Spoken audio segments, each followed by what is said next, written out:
All right, well, great. As Bruce said, my name is Bill Callahan. I'm the Director of Government Strategic Affairs for Blockchain Intelligence Group. We're a data analytics, transaction monitoring company serving global law enforcement and financial institutions around the world here. With us today, I do want to say that I'm excited to be here for a couple of reasons. One, this is the first time in a situation like this where it's the crypto industry where this stage was occupied by two people that worked for the DEA, a former DEA agent. We had one earlier, so this is good to see some law enforcement in the room, or some former law enforcement as well. And I also want to say I'm excited here today to be on an NFT panel because today, Blockchain Intelligence Group, we released the first industry tracking and tracing of NFTs, of ERC 721. So now really with a click of a button, you can do from cryptocurrency to the smart contract to ERC 20 to the 721. So I'm really excited and thank you for having us here today.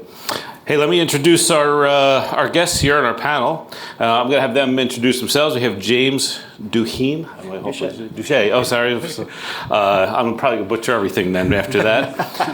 Adam Carlton's here with us today, and Gregory Yates. So welcome, gentlemen. I'd like to ask each one of you to just introduce yourself. So sure. James Duchesne. I'm the CEO of Jacorp XTM, which is a family investment company. We focus on investment in the technology space, blockchain specifically. I've been around blockchain since 2013. I first bought my first Bitcoin in late 2013. Today, I'm also the acting CEO of World Weaver, which was formerly Loot NFT. And our focus is to build a virtual world where we can replicate interactions that actually occur in the real world.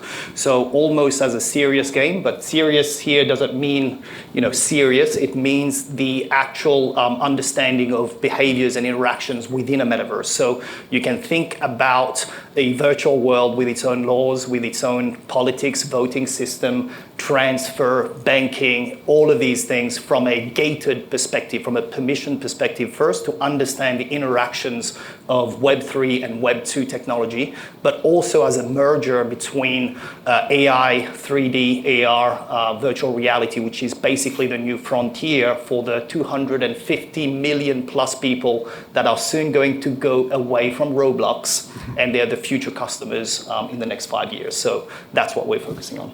Thank you. Great. James, you're always a tough act to follow. Adam Carlton, I'm the CEO and co-founder of Bamboo Asset Management, and we have a two-pronged approach to our strategy. We're building a non-custodial digital assets platform on mobile device, and basically our mission is really easy onboarding for people that are new to digital assets. So DeFi, NFTs, the metaverse. And we really see a climate out there where the tools are driving the customer experience, and anyone who's experienced the tools today, you know how just incredibly complex and really just turn away the average user, I think probably 9 times out of 10, right? And then the second prong of our approach is we're also working with organizations and brands to onboard them into NFTs in the metaverse. We're finding sentiment out there where every common average organization person I talk to that's unfamiliar is they're interested, they want to get involved, and they don't trust it, and they don't understand it, right? And so to the degree that we can abstract away a lot of these terribly concepts that don't mean anything to most people, who cares about the difference between 5 different blockchains and ZK rollups and all those kinds of things? Nobody wants to know those kinds of things. They want to say, I want to get involved, I want to feel trusted and safe, and I want to engage in this, right? So my background is technology management consulting. I was a very early adopter of Bitcoin, a very poor and bad early adopter of Bitcoin. I had it in 2011, and I was a skeptic at the time, and I'm still maybe a skeptic today, but much less so. So my involvement is really shifted over the last couple of years with COVID and everything. Is it turned from a hobby to, I believe the technology is real, and institutional engagement is part of that belief too. So that's who I am. Great, thank you, Adam. And I think you used the word a couple of times, and maybe throughout the theme of the afternoon, our session here is trust you talked about, and we'll kind of hit upon that and re-hit that again. Greg, why don't you introduce yourself and what you guys are doing? Absolutely, but you know who else was a skeptic too back in 2017 was Jamie Dimon, right? He called it a fraud. And now he's saying it's the best alternative asset out there you can get beyond real estate, hedge funds, and other alternatives. I'm Gregory Yates, co-founder of Sardonyx. Sardonyx is a digital assets education, creation, and promotion company. What we do is we work with institutions as well as small businesses and individual creators.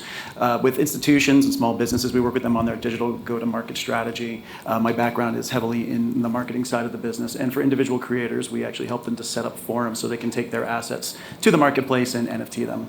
My background is originally from the entertainment world, so I'm from the music world way back when the internet proliferated in mid-90s. I moved into the digital formats. I was with MySpace back in the day and IGN, kind of the gaming environment. Then eventually made my way into finance, where I've been for the last 15 years straight as CMO for a few different firms, where I was really focused on our digital strategy, overarching strategies, but really taking businesses via digital transformation to the next step in finding opportunities and products that benefited our clients and our consumers. Started Sardonyx. The name itself is biblical, but it's not biblical in its sense of why we chose it. Its name is really about structure and partnerships, courageousness, and other kind of attributes that surround really the ability to move into unknown or uncharted territories. And that's how we work with our particular clients, and that's what we kind of believe that this industry really needs, and so that's why we named the organization Sardonyx. Oh, and one last thing I just have to add to it is it's not announced yet, but also next week I'm starting a new role on top of Sardonyx. I'm going to be the CMO of a company called Craft, which is a Korean-based alternative asset manager focused on machine learning algorithms to build exchange-traded products, ETFs, as well as utilizing machine learning AI for portfolio management. Just received $150 million from SoftBank to expand here into North America, and so we'll be launching that brand here. So you'll be hearing more about that in the near future as well. Awesome. Thanks, Greg. It's good to see you have a lot of time on your hands. You need something to do. All right, we'll find you some work. That's great. But hey, let's you just told us what you're doing now, and some of the present and future. Let's step into the crypto wayback machine, which is probably like a couple hours ago. But tell us, why you got into it. We're here talking about institutions and NFTs. What were those challenges and pain points that brought you to this level here? What would you identify? I think, for me, if I... Yes, yeah, okay. So I think for me, when I first learned about Bitcoin, it was, it went through an evolution, right? The first thing you heard is currency, right? Way back when. Then it became payment rails. Then it became store of value. Then it's basically evolving into layer 1, layer 2, Lightning Network. And all of these things is an evolutionary process out of innovation. One of the biggest pain points that I see is usability of the technology, right? There's this veneer out there that people have a hard time breaking through and understanding what is actually real and what is not real. And until and unless we can clarify this and ensure that this, that there's something there that people can find useful and useful and can use it to make their lives better, it becomes really, really hard. Because right now what we're seeing is, token sales, scam. Token sale, scam. What's the utility? We don't know. When is it coming? Later. Right, and it's always about pushing this usefulness of the technology one step further, because at the end of the day, what you're riding on is the speculation in between. It's a lot easier to speculate on something that has not yet happened than something that has happened with no clients. You have finality at the end of the day. So what we're seeing from this market right now is effectively a lot of the people that are under the guise of innovation and trying new things, but really inherently there's a large proportion of this market that are actually capital raising in an unregulated capacity. A lot of people losing money out there, and that's overshadowed onto us that are trying to do something that is as much as possible self-regulated, compliant with whatever norms that there are out there, but yet we have to work so much harder, right, than anyone else, because we have to get over the hurdle of NFT scam, token scam. Like, we have to get past this and say, actually, if you just looked at what is beneath it, what is within this technology and what it can do to facilitate transactions, whether we're talking about DAOs, DeFis, NFTs. And to me, quite frankly, NFT, what we're seeing here is what we saw in 2014 in Bitcoin, right? Currency. What's the first stage of NFT? If I say NFT here, people would say image of an ape or image of something else, and that has a value. For me, NFT is way beyond this. We're talking about revenue-bearing NFTs, NFTs as identity, where things like the Experian hack cannot happen because you own your data and your digital identity yourself that you push at the gates to other people, right? Like to other infrastructure. So you cannot have a centralized storage where hack once and you get 200 million people, information from 200 million people.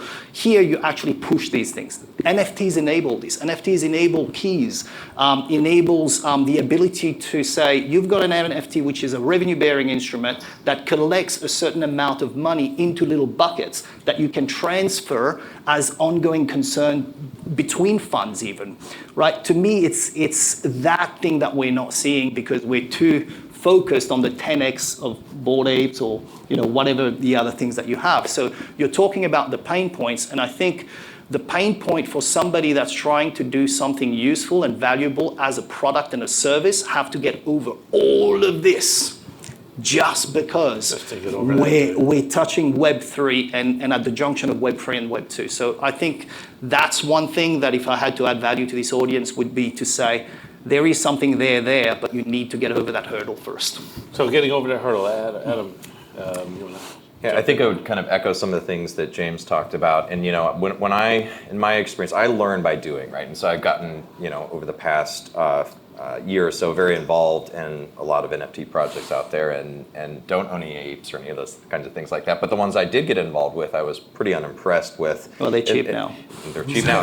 They're on sale. But there's so many paradoxes in it, right? It's very herd mentality. It's very driven by memes, right? It's very driven by oftentimes an anonymous project is better than a docs project, right? Utility can be bad in this space. So it's all these paradoxes, right? And that's because it's very dominated, I think, right now by this herd mentality, right? And we kind of needed this market correction. We needed to take a lot of this speculation out of it so that now we can start focusing on, what is the actual utility, right? And NFT as a technology, it needs to be broken down, I think. I think we need to have definitions of what are types of NFTs and what is the utility associated with them. So we get past the whole, JPEG profile picture, right? And say, well, what's a fractionalized NFT? And is that a security? What is a revenue-bearing or a royalty-based NFT? Is that a security? How you're distributing revenues and managing, right, through code, through contract code, this utility. And so we're so, earlier we talked about we're DeFi 2.0, maybe we're 1.0 or 1. NFT, we're like 0.001. We were talking about this earlier. We're so early in NFT. But it's like the early stages of cryptocurrency where, cryptocurrency has been evolving for 12 years, right? We had a tiny little cycle of NFTs in 2017, and then we had this big cycle here. So we obviously need regulation. I think that's going to be a real challenge for us because you think regulating, tokenized securities is hard. Wait till you try to regulate NFTs. So we have a lot ahead of us, I think, in this. But I'm more impressed with the technology power associated with NFTs than I am with cryptocurrencies, to be frank. Yeah, no, and good to bring in a second. But I know that you said something that maybe I haven't heard before in thinking in terms of NFT as a technology. Mm-hmm. Absolutely. That's something, and I don't know if everybody caught that, but I said, okay, I haven't really heard that. I heard of NFT as this digital asset, but not maybe that's something we'll come back to, but maybe we need to redefine the narrative there. But Greg, go ahead. Yes, absolutely. I'm just going to kind of start with kind of my fascination in the space because I've always been really about the future of business. How do we think about the future? What's driving next? And what I love about really blockchain overall is its ability to really kind of democratize, decentralize, bring power to kind of individuals and kind of peer-to-peer relationships, as well as the accountability and transparency in theory that comes with it, right, on an immutable ledger. I first found out about Bitcoin in 2013, started studying blockchain in 2015, became a seed investor into blockchain blockchain companies, one of them called AdNode for ad reconciliation purposes to make advertising more transparent. And then I started consulting different brands because people started coming to me. And as you mentioned, you made a really great point. And one thing I've always been a believer in is the way to truly learn something, especially if it's new, if it's a technology, is you have to get your hands dirty and you have to do it yourself. Because then you truly start understanding how to apply it in practice versus just theoretically. And it's the same thing with Sardonyx. What we do is we also teach digital transformation, right, which is very hard. And so really what I uncovered is that there's a mindset shift that needs to take place. While with Institutional Investor, where I was CMO right before Sardonyx, we were a company that threw over 100 events globally, and then once the pandemic hit, we doubled that basically with virtual. But what I uncovered is that in the institutional space, as well as the retail space, people really didn't understand the digital asset landscape. I would kind of seed certain questions in there asking, about tokens and securities, and just to see how people would answer these questions, they'd always default right back to Bitcoin. So I instantly knew that there's a large knowledge gap here that need to be filled in order for people to build confidence. Just like when the alternatives first arrived on the scene, like they call digital assets the new alternative, but when alternatives arrived on the scene, people were hesitant to buy them because there was a false narrative, that you couldn't use these to hedge your investments, when it was really they were designed for the opposite. And so what I started doing is kind of bringing knowledge out into the marketplace. And in the institutional side, we created what was called the Crypto Lounge, a private community for allocators to share for knowledge base, but also so they can kind of share best practices and kind of get an understanding and further educate the industry. And what I uncovered is what you were just talking about, really, both gentlemen, is that all the different scams. People focused on the scams. And so I would take a step back and say, okay, so let's talk about scams. Scams are not a new phenomenon. Okay, rug pulls. Okay, let's see, what's a rug pull? In traditional markets, pump and dump schemes are a rug pull, and people still do them. They're unlawful, they're illegal, but yet the fines are less than the money you make off of them, so you continue to do them, right? Then you take a look at, let's see, JP Morgan. They were manipulating the commodities market for years. Senior management knew it, and they were finally busted and fined. You look at Wells Fargo, what they did to millions they were selling millions of products to their clients. They were busted and fined. Allianz just received a $6 billion fine, right? So when you look at the traditional markets are full of scams, but yet they're blaming the digital asset world for being full of, lack of transparency and scams in that particular environment. I started changing that narrative and say we have to look at the whole thing and getting people to start understanding that, in the digital world, you can't shred paperwork when the feds are coming to your office, right? It's just not going to happen because it's there, it's written, it's permanent, right? So the narrative was all about educating people because people are scared of the unknown. They're scared of what they do not understand. And I've also seen that in digital transformation and helping organizations transform themselves. It's a change of mindset. And so I believe that that's kind of where we are as an industry as we're starting to build really adoption of this asset. Education to me is the most important piece. And education is also how you protect yourself as an individual. It's how you protect your own business. Because there are things that you can look out for to make sure that you personally aren't scammed in the industry. And to me, it just comes down to what is the knowledge that you are able to attain and how do you learn more about this asset to build confidence in it as a long-term alternative investment vehicle. Great. And trust me, when the feds are coming to your office, they already have everything. Trust me. Anyway, we're going to turn our attention a little bit because we're talking about institutions and entry in there. So let me start with you, Adam. I want you to maybe talk a little bit about disputes. Disputes in the industry here. In particular, maybe you can throw into it, is everything that's suspicious, is it criminal, right? From a law enforcement perspective, right? Well, okay, this is bad. Maybe is it bad because we don't understand it, or is it bad because it's really bad and we don't understand it? Yeah. But maybe you could talk a little bit about that. Yeah. So one, let's be clear. I mean, scams are rampant in NFTs. It's absolutely true that they are, right? And they're a huge problem. Now, what I think we're seeing is that communities and individuals and organizations like blockchain are starting to fight back. And self-policing is starting to happen. And so I think that's a really positive thing. I'm actually got involved with a NFT project, strangely enough. I've been working with James since last September, and I was on their roadmap was to render the NFT fully 3D for the metaverse. I was like, this sounds great. And the artist was on LinkedIn, and I contacted him. He's legitimate. We're great, right? And then what we found out, as it turned out, was, well, the founders had kind of tricked these artists into doing it, and they've walked away with 95% of the mint. Now, is that Is that theft? Is that fraud? They're kind of sort of doing stuff on it still, right? But what's the, should they spend that 95%? Well, then when you see it's happening now across 6 projects, they have a template for it now. Is that fraud or is it criminal? Right? Or is it civil? So we've been like investigating, we've actually talked about forming a DAO and approaching it from a class action perspective. We talked about approaching it from a criminal perspective, and have gotten a variety of legal opinions on it, right? We actually are working with Grant Thornton and asking them to do a deeper dive into it. It's like, here's 4 wallets, what can you tell me, right?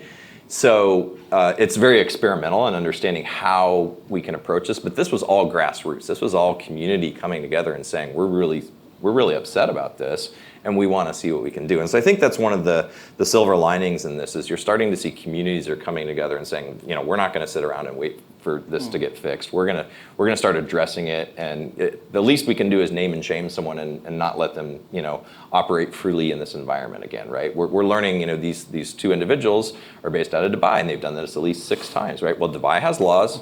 So, and if it's $20 million, that might catch enough interest of an attorney or the government. So, it's kind of these thresholds you have to find, right, to create enough interest in action. So I think that there's a lot of really good things happening out there, both from a decentralized perspective and a centralized perspective, and saying enough is enough, and let's find a way to start resolving this. And to your point, again, there's no delete button out there for this stuff, right? And they're not the brightest tools, not the brightest bulbs on the tree, right? They're flaunting their Lambos on Instagram, and they're all Facebook friend together, and they're posting at NFT conferences, and we have photos, and we have their names, and we have literally everything, right, on them. It's how do you resolve it? So it's to be determined. No, and there's. I was just going to add to that too, because what I've really been seeing in the NFT community is really, because it is a community, right? You almost have like these guys that were gamers at one point, and now they've kind of developed this whole community, and it's a tight-knit community. And when I've been working with creators to bring their NFTs to market, what I've uncovered is obviously not only there's knowledge, but the false expectations of you're going to sell your NFTs, and you're going to put it out there, and people are going to be able to buy it. There's a couple challenges that I've seen. One is oftentimes if you're an unknown individual or an unknown brand, your audience may not even have any crypto in their wallets, or not have even a knowledge of what a wallet is to actually buy it. And the community that has crypto or are buying these pieces are a tight-knit community, and they all hang out, and you need to become part of that community, become part of that club. And what I'm seeing in that community, the ones that are honest, we'll call them somewhat honest individuals that are trying to build blockchain for the better and create an NFT environment for the better, are basically weeding out those that are the bad actors. And I kind of look at it as in pop culture, we have kind of the cancel culture mentality. What I'm seeing in the NFT culture is the ban culture. And so when you're banned from Discord, from a server, you're banned from a different community, you basically have to start from scratch and start building a whole new brand. So it's almost becoming, what I'm seeing personally, like the self-governing that is weeding out many of these different bad actors. And they're also educating new individuals coming to these servers for communication. Say, do not pay attention if someone's direct marketing to you, or if they're DMing you. Watch out for this, watch out for X. So the communities are becoming more vocal, trying to protect the overarching industry itself. And I think over time, it's, because it's still somewhat of a nascent industry, I think we're going to see many of these bad actors eventually go away. Will scamming go away? No, because whenever there's money involved, there's always going to be a scam. But overall, I'm seeing that part, as you're mentioning, a little bit of that self-governance starting to take effect, but then there's a centralized piece that's a whole other conversation. Oh, great. Yes, I agree. We're seeing some of these community groups, Discord and Twitter, anti-scam groups that are emerging from this. Oh, yeah, you'll just get kicked right out. If you go to promote an NFT and you're not part of that group, you'll just be kicked right out and Right. you're banned. So, And maybe just one last thing. So for those that are new to NFTs, like the valuation process and how this ecosystem comes together is around communities. So think about trying to crowdsource a Black American Express card with its own community around it, and which is kind of really counterintuitive. With an open decentralized ecosystem, they're re-centralizing around status and status points where they are putting a floor on accessing that status, right? Like you want a Bored Ape, you get access to I don't know, like a yacht in Miami, 2 events, etc. Well, you need to have that kind of NFT. So they're crowdsourcing their own status symbols and systems around silos. So when people look at community, and I think both of you have talked about community quite a lot, but it's really important because that is the basis and the root of this tribal effect that we're having around NFTs and around projects and around all of these things that are going on. And this stretches from capital raising all the way through to the utility. So just wanted to maybe clarify that for those that are not very well aware of NFTs. No, that's great. So as we were walking up here, Gabby whispered in my ear, "You're standing in the way between the happy hour." So just so you all know, no, just kidding with you guys. But hey, I want to say before we end this session, we want to leave a minute for questions and whatnot. Do want to thank DCA Global and Tab Group for having us up here for this here. So let me have the panel conclude. Maybe we'll take a question or two. Piece of advice, something you want to leave the audience with as far as NFTs. Maybe I'll start at the other end first. I'll start with Greg for your final thoughts on that. Yeah, sure. If a couple things. One, if you are going to release an NFT, the first thing to think about is forget even the fact that it's an NFT. Just understand the audience and provide value to them, and then take the time to become part of a community, just like how Adidas did, which is why they're credible within a Web3 environment and others. And then you have Nike that's acquiring companies to basically skirt their way into a credible type of environment. So that's kind of number one.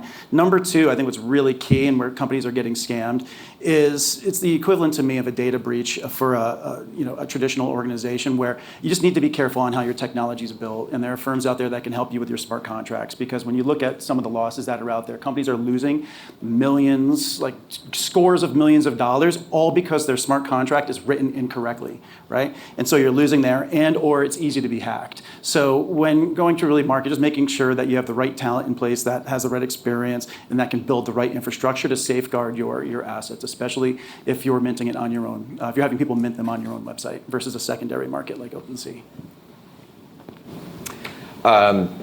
We were talking about this earlier. We all have kids, and they all understand a lot of this in some ways much better than I think we do. And even having, I was practically born with an Atari in my hands, right, and have been involved since bulletin boards.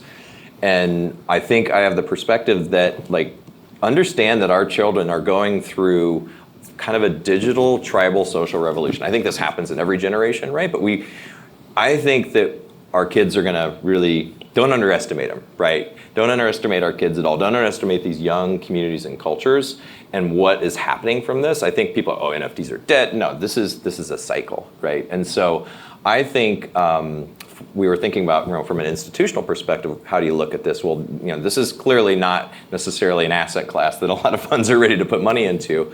But what you can do is learn from it, I think. You can learn from how these tribal, again, decentralized, community-based, meme-based even, and technology-based revolutions are happening, right? What are they doing? What should you be learning from that? Because that's the lesson here, I think, that we all need to take from this is times they are changing, right? And this is very symptomatic of it, I think. So I think I was going to say exactly that. No, I just back you up on that. No, but the way from the way that I see things is the 14-year-old and the 15-year-old that are playing, gravitating from Roblox, Minecraft, etc. They're your future customers, period, end of story. You need to understand where, my former, my experience is in venture building and venture capital, intersecting product market fit, right? When the product is there, when the NFT market actually kicks in and we find a utility in it, who are your customers at that point? And these are the customers, these are kids. My son is 7 years old, he manages 10 different types of virtual currencies. He knows what is real money,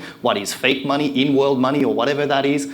And this is the kind of person that's going to come. There's 200, as I said before, there's 250 million of them that are graduating through this process. And when you get them to a bank saying you only use one currency, which is USD, and they've been used to 50 different types of virtual currencies their entire life, That's the new reality.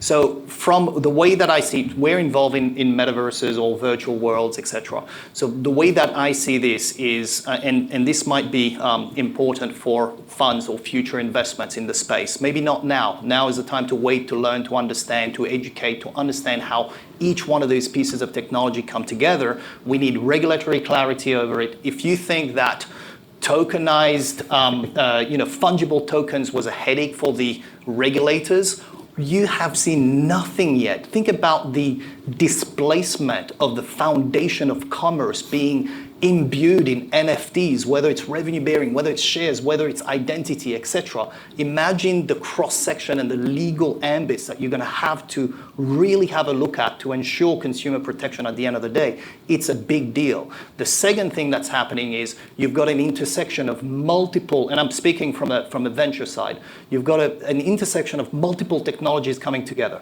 You've got machine learning, AI, 3D, virtual reality, augmented reality, blockchain, tokens, NFTs, all coming together in one space. And that space is the metaverse that Facebook is trying to build, is the metaverse that everyone is trying to experiment with. We're trying to experiment with this. So how all of these move together is super important, because that's where the world is leading. And I'll leave you with this thought.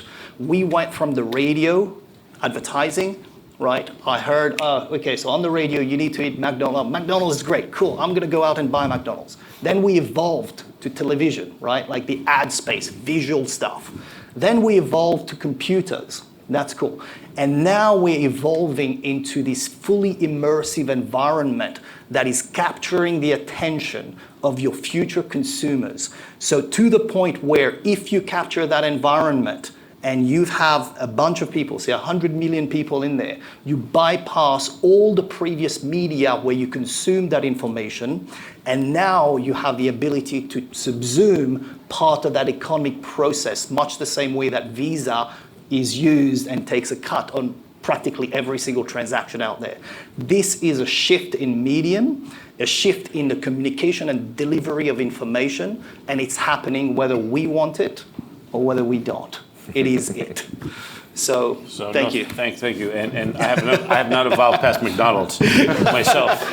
Just to let you know. But I was going to leave you just one piece here, a little bit of a turn on what was said, and something that I credit Gabby for doing. If you're part of these types of meetings and organizations, you're having these, engage your regulators, engage your law enforcement. Okay, if you're in a major city, all the major cities, the FBI, HSI, the IRS, they're going to have some sort of cyber squad or a cyber person. Engage them, all right? And I say that because that's evolving, because they're the ones that are going to send that message up to Washington to say this is bad, or okay, we understand it's bad because we don't understand it. And they're evolving. And I'll say this because a year ago, Mike Wise from Boston Blockchain Association asked me to do that in Boston, and we didn't get anybody. And Gabby and I talked, we did it here, and we got people from New York, from the federal government to come in, and they'll leave here with a piece of knowledge. So if you are planning something like this in wherever you're from, I would say definitely engage them to get them understanding what you're doing here. With that, should I take any questions, or see if anybody wants to raise their hand, or you all want to hit the... Yeah, definitely take questions. Anybody have a question? Sir? Yeah, I guess.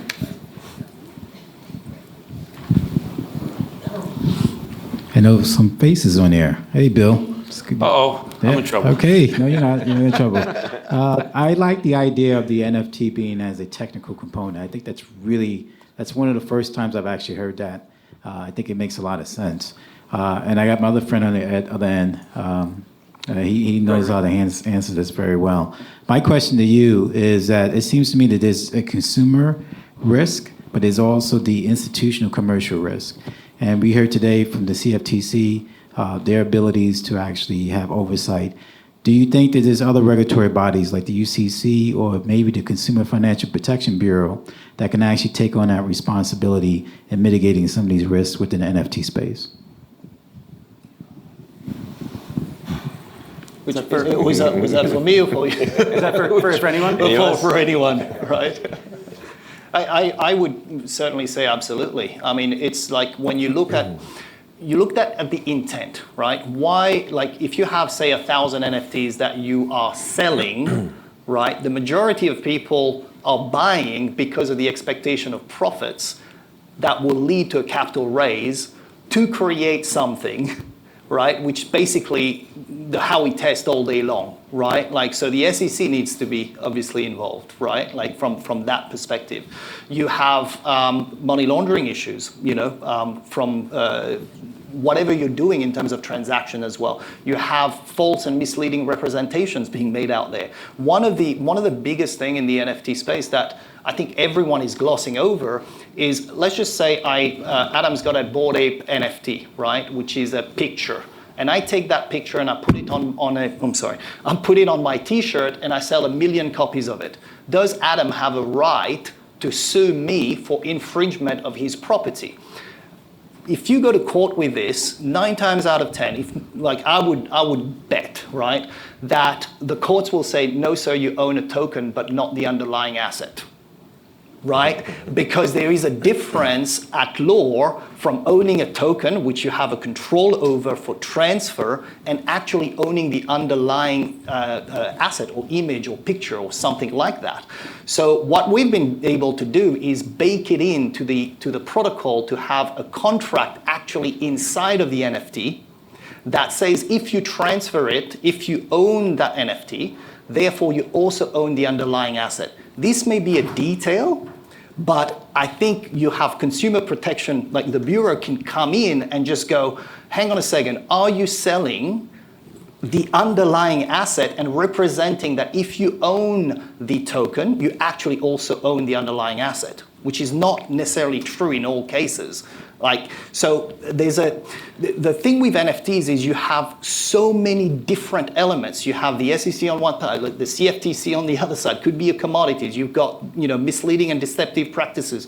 You have all of these bodies that need to come together because each one of these NFTs, it's not fungible anymore. It represents different things, will need to have their own input on there depending on the way that it is used and the intent of somebody buying that NFT. I'll leave you with another thing. Just one last thing, is when somebody is buying an NFT like a Bored Ape, and everyone said, I love the image. I'm like, no, you don't, right? Not for $500,000. You're buying it because you have an expectation that tomorrow you'll be able to sell it for twice 10x or 20x, right? So that puts it squarely in the SEC's jurisdiction, I think. What I actually want to ask in your last example, are you suggesting then to embed a legal contract within that smart contract? If you want the underlying asset, ownership of the copyright of the asset, you need to put it in a way that the courts can understand. Like, we're human beings, right? Like, we don't live in a virtual space, right? So we have similar sort of characteristics that we have to comply with the existing laws. Just because you're decentralized or Web3 does not mean you can do anything. You still have laws that you have to regulate, so that, because we live as part of a society. And society has to have certain rules, not because it's a token that I can invest it, I can rug pull a bunch of people, just because it's decentralized. So we still have the ambit of the laws that currently apply that needs to be improved on. Mm-hmm. And I think that's the upside, though, that this is now, there's a phrase you hear a lot of times, code is law, right? Well, the technology creates capabilities to do things we haven't even talked about, you know, title transfer and fractionalized ownership and all these things that, you know, we're going to see incredible disruptions, I think, in insurance. We're going to see disruptions in banking. We're going to see disruptions in you know, the traditional filing process of legal documents, all these things, because everything can be broken down to a nice, simple, you know, immutable piece of code that says it's X plus Y equals Z, and it's that every single time, right? And so there's so many different ways to embed that law, that code is law, into that. And I think it's going to be interesting to see that, you know, this is why I think the global DCA is amazing, right? Because let's work with regulators to understand. This is no different than, you know, the earlier technology revolution as the FBI started hiring hackers, right? You need to understand this stuff. You can't just regulate this, you know, your way out of this, because the technology is always going to move 10 times faster than government can. So, and also to add to that, is the complexity. So I was at the White House Correspondents' Dinner back in April, speaking with some people that were part of the regulatory body, and just directly words out of their mouth. We're trying to figure this out. How do we regulate something that we're trying to figure out? Number one, right? So as you're saying, bring in individuals that are within practice that are trying to put this together. But as we're talking about who owns the underlying asset, other industries being disrupted, obviously art auctions, real estate, other areas where now fractionalization is coming in because the whole point of this is also for individuals to be able to buy into an asset that they've otherwise never been able to buy into before. So if you can't afford $1 million piece of artwork, you might be able to spend $10,000, right? Fractionalize it. If you embed a smart contract now where you have several different owners, and now several different owners own the underlying asset, coming back to your scenario, how do you actually buy that? And what is the value of, if you're an individual owner, of being able to actually resell that on a secondary market, right? So there's so many different logistical hurdles in the buying, in trading, and then the smart contract writing of this, and the ownership of the IP, that it's really just quite challenging. I think it will eventually iron itself out over time. But it's to me, it's a long game. It's not a short game. Just the way I think we all should look at digital assets. I think a lot of people look at it as like they're day trading. Oh, it's down right now. But in theory, one of the worst mistakes people make in investing is they misbehave over their path to wealth because they want to buy while it's high and sell while it's low because they panic. It's just who we are as individuals. But just to look at it over the long term, look at it over a 20, 30-year time frame. And that's how I believe we all should be looking at this as an asset class moving forward. I just wanted to have one last thing, if there's any regulators in the room. The interesting thing about what's happening here is that you've got to understand how the technology reacts and how the technology is used and mesh this with the actual pieces of it. And I think this is where the rub is, right? Because we were talking before about Google that says don't be evil. Here you have a technology where you can embed not only the rules but also the enforcement.